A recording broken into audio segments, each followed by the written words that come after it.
Nobody dreams about ending up with someone like you, my girlfriend said while her friends sat silently around the table. I smiled and changed the subject. Months later, those same friends were asking how I managed to build everything she claimed I never would. Nobody dreams about ending up with someone like you. She said it casually, like she was commenting on the wine. I didn't answer. Instead, I picked up my glass and took a slow sip. I looked at Harvey's watch across the table, the one Lorraine had mentioned twice that night already. That's when I realized this wasn't a slip of the tongue. It was a verdict she'd been building toward for months. I didn't argue. I didn't defend myself. I simply set my glass down, folded my napkin, and asked the waiter for the check. I thought I was just paying for dinner. Months later, I'd realize I had just closed the first door on the rest of my life. I lost my appetite that night, and I never quite got it back in that apartment. I believed we were building something together. I trusted that 4 years meant we were past the point of being measured against other people's husbands. What I didn't know was that this wasn't the beginning of a hard conversation. It was already the end of something I hadn't noticed was dying. If you enjoy real stories like this, subscribe, because what happened next changed everything for me. I was 33. We'd been together for years. She worked in wealth management. I owned a small business consulting firm. We lived in Chicago, in a 2-bedroom she liked to call temporary. Stop there. That's all you need for now. The dinner had started normally enough. Harvey and Judith had just gotten back from Aspen. Walter and Martha were talking about the house they were closing on in Lincoln Park. Dorothy, Lorraine's closest friend since college, kept steering the conversation toward big moves, new titles, new zip codes, new cars in the driveway. I sat there with my glass of red, half listening, half thinking about a client proposal due Monday. So what's next for you two? Dorothy asked, looking at Lorraine, not me. I don't know, Lorraine said, laughing lightly. Some of us are still waiting on next. The table laughed. I smiled along, because that's what you do. At the time, I brushed it off as a joke. I should have paid attention to how easily it came out of her mouth. Like she'd rehearsed it before. That wasn't the real problem, though. That came later, when Harvey started talking about his portfolio doubling in 2 years. You still doing the consulting thing? He asked me, not unkindly. Still doing it, I said. Growing it, actually. That's great, he said, in the tone people use when they don't believe you. Lorraine didn't correct him. She didn't say anything at all. That silence sat heavier than any insult could have. I didn't understand yet why it bothered me so much. Looking back, it wasn't the silence. It was what the silence meant. It meant she agreed with him. 2 weeks before that dinner, we'd had a smaller version of the same conversation, alone, in our kitchen. I told her I turned down a corporate job offer, a director title, a 6-figure salary, benefits, the whole package, because I wanted to keep building my own firm. You turned down security for pride? She'd asked. I turned down someone else's ceiling for my own, I said. She didn't respond. She just went back to her laptop, scrolling through something with her jaw tight. I told myself she needed time to understand. I didn't realize she'd already stopped trying to. That was the thing about Lorraine. She never yelled. She never slammed doors. She just went quiet in the specific way that meant a decision was already being made without me. I ignored the pattern because I loved her, and because for 3 of our 4 years together, that quiet had meant something completely different. Comfort. Ease. The kind of silence you only have with someone who knows you. Now it had turned into something colder. I didn't know how to name it yet, but my body did. I started coming home later, staying at the office longer than I needed to. Not because of work, because the apartment didn't feel like mine anymore. It felt like a waiting room for a verdict. 3 days after the dinner, Dorothy texted me directly, which she never did. Hey, don't take what Lorraine said too seriously. She's just stressed about her promotion. I stared at that message for a long time, because Lorraine had never told me she said anything worth apologizing for. That's when I understood the comment at dinner wasn't a one-time thing. It was something she'd said before, to someone, in a way that made Dorothy feel the need to smooth it over. I didn't ask Lorraine about it. I started paying closer attention instead. The next weekend, we went to Martha and Walter's housewarming. Their new house had a wine cellar. An actual wine cellar, in Chicago, in a 2-flat they'd gutted and rebuilt. Lorraine walked through every room like she was auditioning it for her own future. Can you imagine? She said to me, quietly, in the hallway. A place like this. I can, I said. Give us time. She looked at me for a second too long. Time, she repeated, like the word tasted strange in her mouth. I didn't understand what that look meant. I would understand it 3 weeks later, in a way that changed everything. That's when the first real interruption happened. I was going through our shared cloud storage, looking for a scanned copy of my lease agreement for a new office space I was eyeing. Instead, I found a folder labeled Options, created 2 months earlier. Inside were screenshots, apartment listings in the Gold Coast, a spreadsheet comparing salaries, hers, and a column labeled H, with numbers I recognized as close to what Harvey made. Not shared with me, not explained to me, just sitting there, quietly, like she'd built an exit plan without ever mentioning the door. I didn't confront her that night. I closed the laptop, put it back exactly where it was, and sat on the edge of the bed for a long time. I told myself there could be an explanation. I didn't yet know how badly I wanted to believe that. The next morning, I asked her, carefully, if everything was okay between us.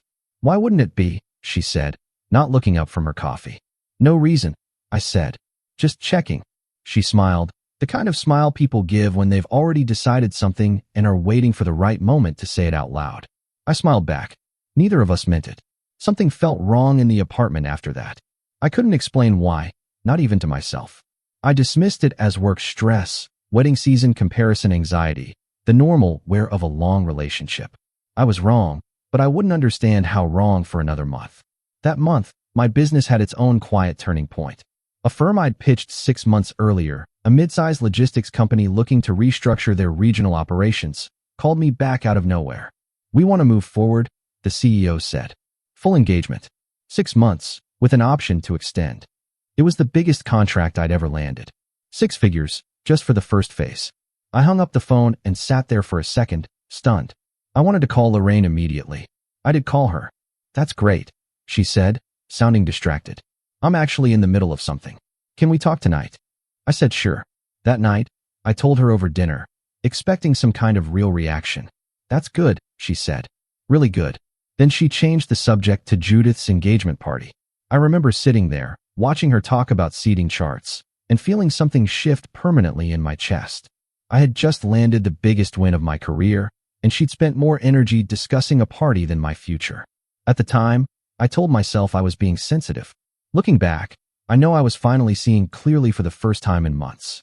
2 weeks later, the second real interruption hit. Lorraine's mother called me. Not Lorraine, her mother. I just want to understand your plans, she said, in the polite, clipped tone I'd learned meant she was building a case. Lorraine's at a point in her career where stability matters. Do you have a timeline for growth?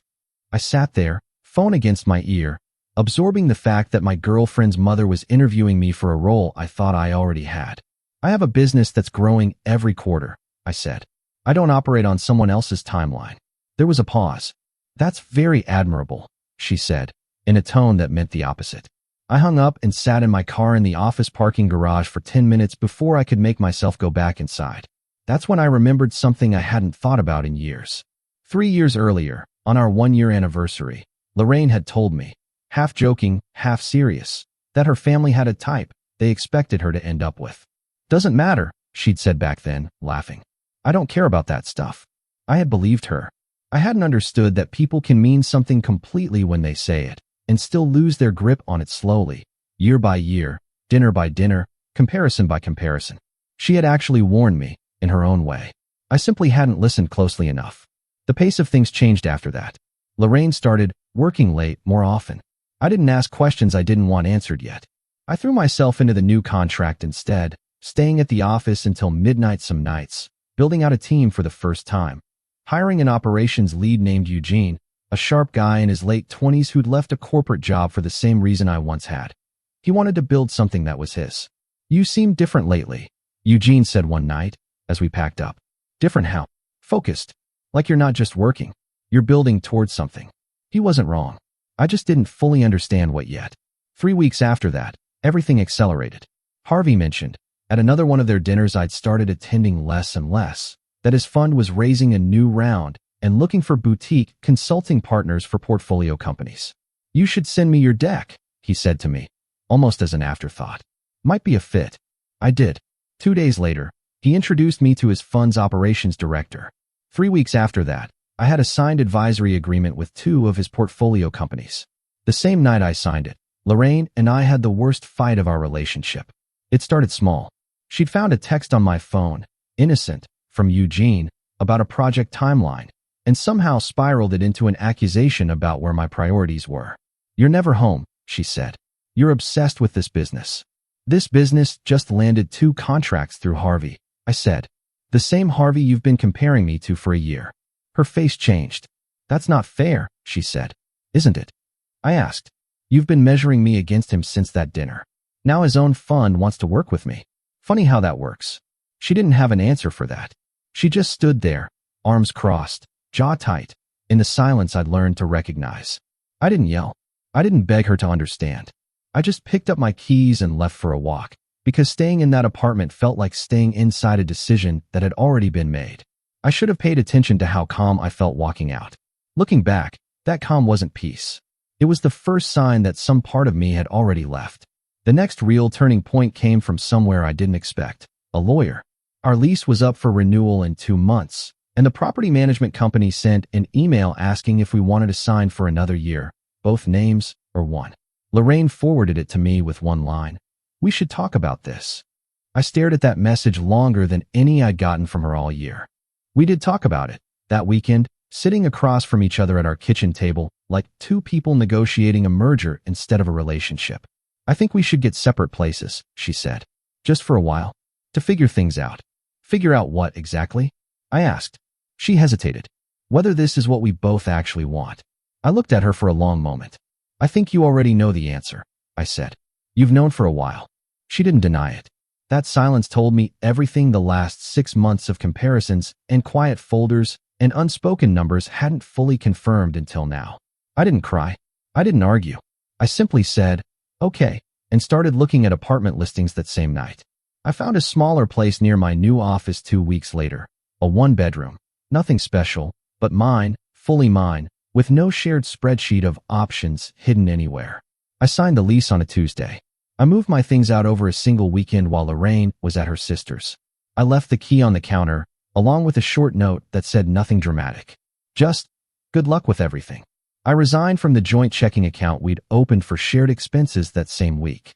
I blocked her number 3 days after that, not out of anger, but because I needed silence that was actually mine, not the kind that came loaded with meaning.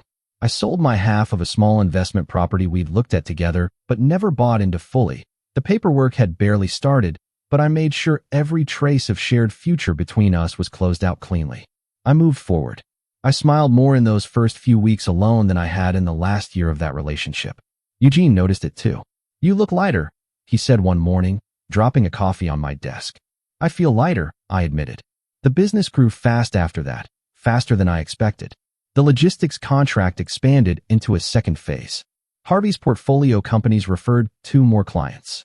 I hired a second employee, then a third. 6 months after I moved out, I signed a lease on an actual office space downtown, small, but real, with my company's name on the door. I stood in that empty office the day I got the keys and thought about the dinner where Lorraine had said nobody dreamed about ending up with someone like me. I didn't feel angry anymore. I felt something closer to certainty. A year after the breakup, a business magazine covering the local startup and small business scene reached out, wanting to profile firms that had grown significantly during a difficult economic stretch. Mine made the list. They ran a short piece, a few hundred words, a photo of me in the new office, a mention of the logistics contract, and the portfolio work with Harvey's fund. I didn't think much of it when it went live. I didn't expect anyone from my old life to see it. I was wrong. 2 days after the article posted, Dorothy texted me for the second time in over a year. "Saw the article. This is amazing. Proud of you." I stared at that message for a while before responding with a simple thanks. I didn't ask about Lorraine. I didn't need to. 3 weeks later, I found out anyway, from Walter, of all people, who I ran into at a coffee shop downtown. "Man, it's crazy seeing your name in that piece," he said. "Lorraine mentioned it, actually. Didn't say much, just kind of went quiet when it came up." I nodded, not offering anything else. She and Harvey's buddy, the guy she was seeing for a bit, didn't really work out, by the way, Walter added, almost like an afterthought. Not sure what happened there. I hadn't known she'd been seeing anyone. I didn't ask for details. I just said it was good to see him and left. I walked back to my office that day, feeling nothing I expected to feel. No satisfaction. No bitterness. Just distance. The kind that comes when something used to matter enormously and now barely registers. Business kept growing.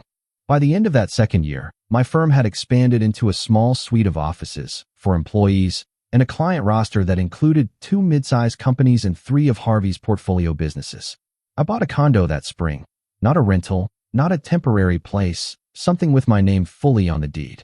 I stood on the balcony the day I moved in and thought, briefly, about the apartment Lorraine used to call temporary, like she was always waiting for something better to walk through the door. I wondered if she ever thought about how she used to describe her own life the same way she used to describe mine. Then I stopped wondering and went inside to unpack. The call came almost a year after that, on a Thursday evening. I didn't recognize the number. She must have gotten a new one, but something made me answer anyway. "Hey," she said. Just that. "Hey." Her voice sounded different. Smaller. "It's been a while," I said.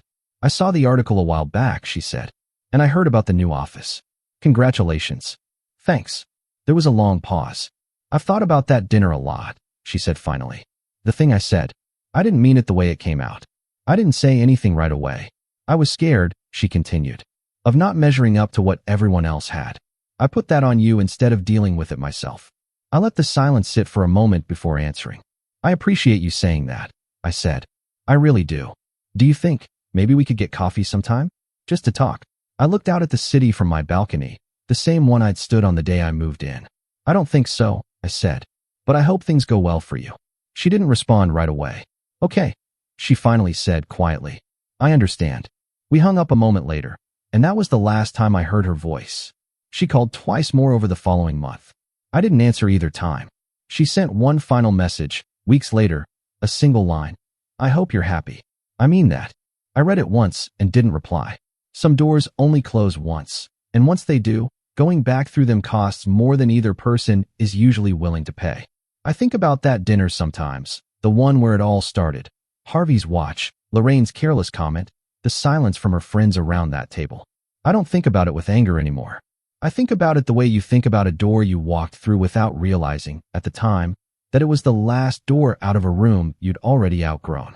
She finally understood, months too late, what she'd let go of the night she decided I wasn't someone worth dreaming about. By then, I was already gone, not just from that apartment, not just from that relationship, but from the version of myself who needed her approval to know his own worth. I never answered her last message. She never called again.